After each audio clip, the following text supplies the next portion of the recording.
Hello everyone and welcome to a very special interview for the Human Capital Forum MENA.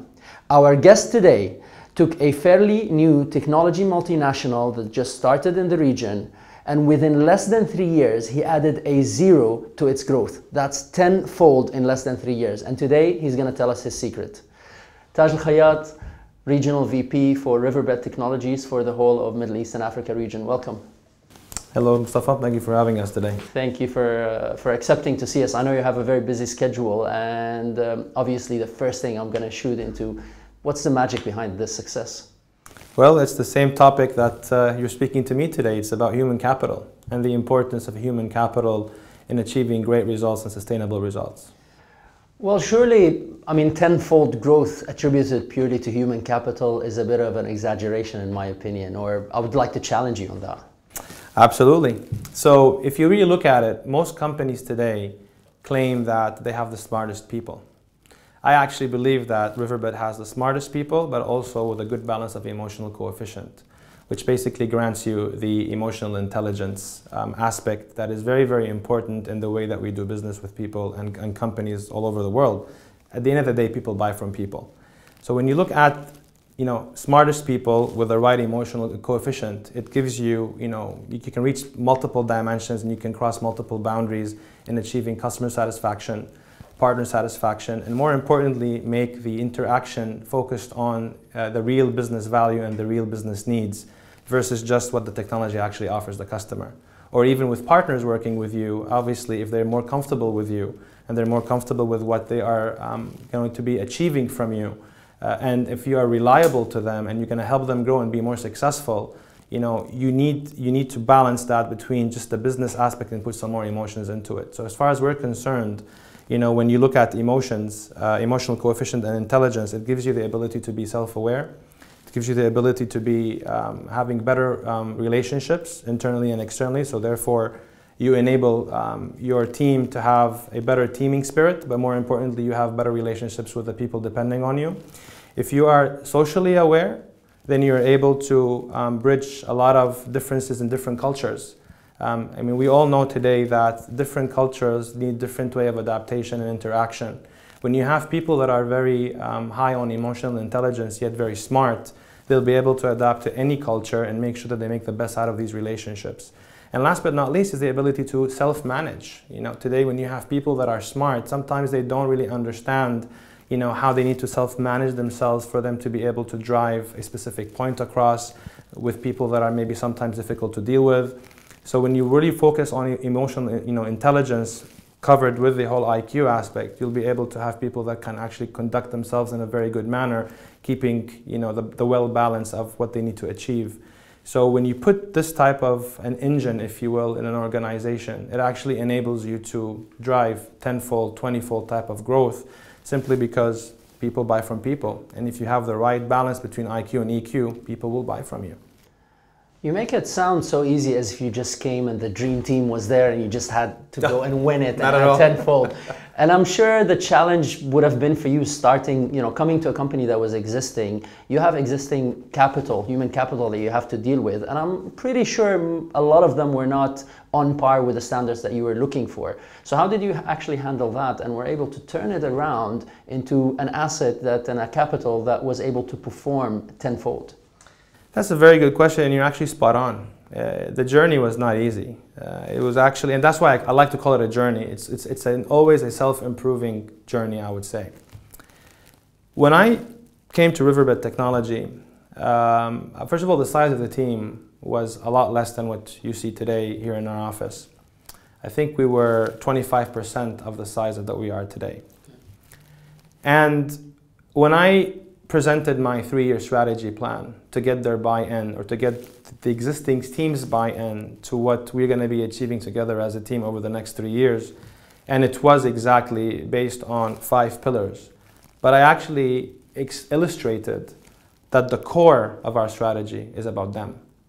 And if that element is not going to actually be properly executed by me enabling them and helping them achieve that, the importance of the people pillar into my strategy, then we will fail as a team.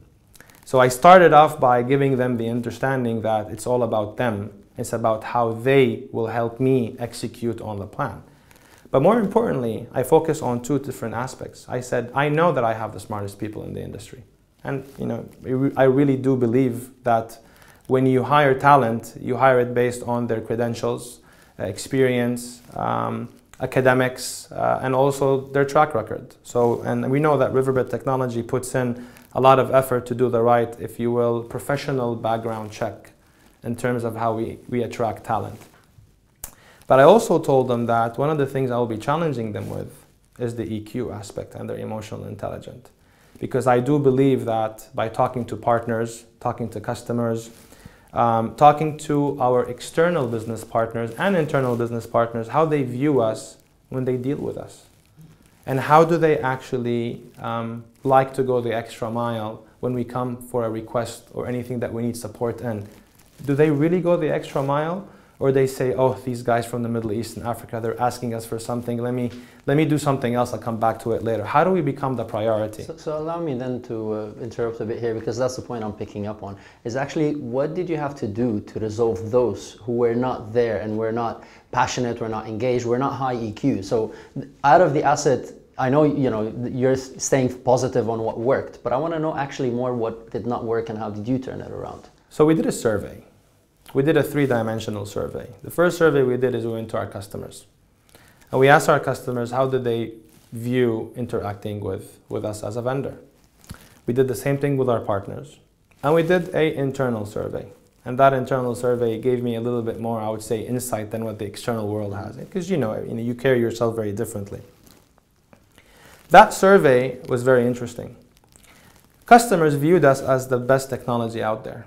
But when we came and started asking them about the interaction, the responses that I got wasn't giving me the comfort level that customers liked us because of the people they are dealing with plus the technology. It was always about the technology. So for me, this was an instigator that I wanted to go a little bit deeper into that and look at how our account teams are managing the accounts, because I found out that there's a lot of challenges there. Then we talked about the partner survey. Partners told us it's very difficult to do business with us. And I picked up on something that we were a little bit arrogant.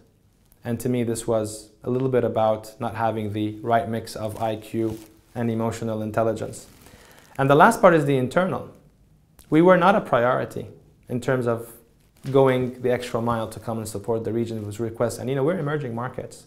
We have a lot of demands. We have a lot of needs to keep on operating through the challenging climate. And when I took over Riverbed, we were just pretty much in the uncertainty of how the macroeconomic situation is going to look like, and it was not an easy thing to actually drive growth in a challenging economic climate.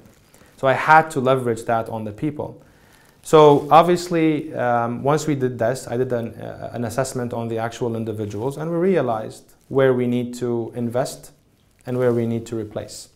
And if you're a leader and you are tasked to enhance and improve, the worst part of this journey is making tough decisions that impacts human capital. And I actually tried in my first 180 days to work with the human capital that I had. But then any leader, you have to make tough decisions. And the tough decisions is to replace those that you do not believe after trying for 180 days that they can actually grasp the importance of, it's important to be smart, but you're also supposed to be emotional and have the emotional intelligence to balance between that, because I'm a firm believer that people buy from people. And at the end of the day, if you think about those successful regional leaders of other multinational companies, especially when they move from company to company, you look at their success track record and you ask about them, they will tell you that these are the people that we trust and that we can actually depend on. And I wanted my entire team to have that reputation in the market. So 180 days, you figure out the team, who's on, who's off. You've got the team that's left for you to work with. What did you do to take these people to the level that you wanted them to be? So first of all, when you have people that have a common denominator, which is EQ and high EQ, or a good balance of high EQ to IQ, some very interesting things come out of that. It becomes contagious.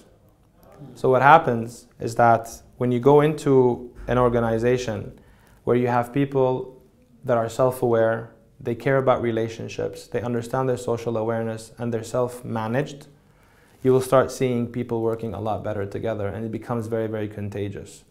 What I was able to really achieve with this talented, emotional, coefficient team is that I was able to lead and show them how that actually translates into better relationships, faster deals, and more satisfied customers that creates repeatable business.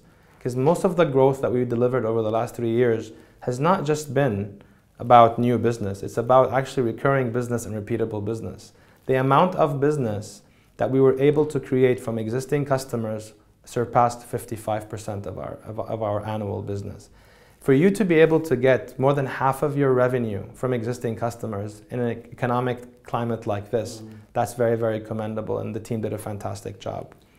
What I'd like to also mention to you is that how do I grow a team from where because I started... You were reading my mind for the next question. I started with 25% of the human capital I have today. Now, how do I grow and I make the majority of my human capital to be exactly as what we started off with when we did the whole assessment? Just as the most challenging thing for a company, because creating and maintaining culture is one of the most crucial things. I mean, Peter Drucker, the godfather of management by objective, said culture eats strategy for breakfast. 100%. So no matter how much strategy you've had and you've built a culture with a small group, but to quadruple that and then reach tenfold on the sales, you know, there must be some magic, and I want that magical formula to share with the group here. So it's not really as complicated or complex as probably people view this. I believe in something called the responsibility matrix. And in recruitment, there are specific individuals in the process that view certain aspects of that individual that we are recruiting. There are the people that look at the academics and the IQ aspect, because it's very important that you maintain the level of IQ in your organization. But there is also a team that are tasked to look at the different EQ aspects of that particular individual. And it goes through a stress test. I mean, at the end of the day, there is a process that we have included the ability for us to expose the EQ of the individual coming in. What's also important is that when this person comes into the organization, he comes into a culture that is very contagious. So if he has the raw materials, as I like to call it, and he comes into a culture which is play hard, work hard, people that have the balance, as I mentioned, between EQ and IQ, then he comes in and fits in, or she comes in and fits in into this culture that becomes very contagious. And then they start seeing how others are performing, and then it becomes more of a passion. It becomes the passionate aspect, because today, if you don't have the balance between EQ and IQ, no matter how much passion you try to instill in people, it doesn't work out. A balance between EQ and IQ, I have found, it's actually the beautiful platform for individuals to stimulate their passion. And then what happens is that your job doesn't become a job. Your job becomes a mission that you're trying to achieve certain aspects of it. So for example, we have a mission as an organization, which is to make organizations, make best use of their applications without having to spend too much money. Now, that has an end user, another human improvement aspect into it. If you look at it from a pure business perspective, our passion as well is to make, and this is when I talk about some other departments within my organization, like the channel team, their passion is to make other companies be successful.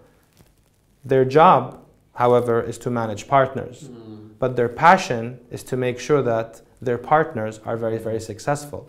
The mindset of my channel team today is that they're not doing this because it's their job, it's because they want to be able to, at the end of the quarter, sit down in the QBR and hear how the partner said how successful they were last quarter because of the relationship that Riverbed and them actually did together, leveraging whatever tools we end up doing, which is at the end of the day, is a derivative of the human capital. So human capital is very, very important to establish that.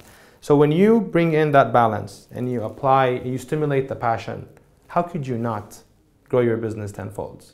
And how could you not do that without your existing customers giving you more and more business because they just love dealing with you? And this is pretty much what I would like Riverbed and the people at Riverbed to be remembered for in the Middle East, which is, it's not only about the technology, it's about the people selling that technology.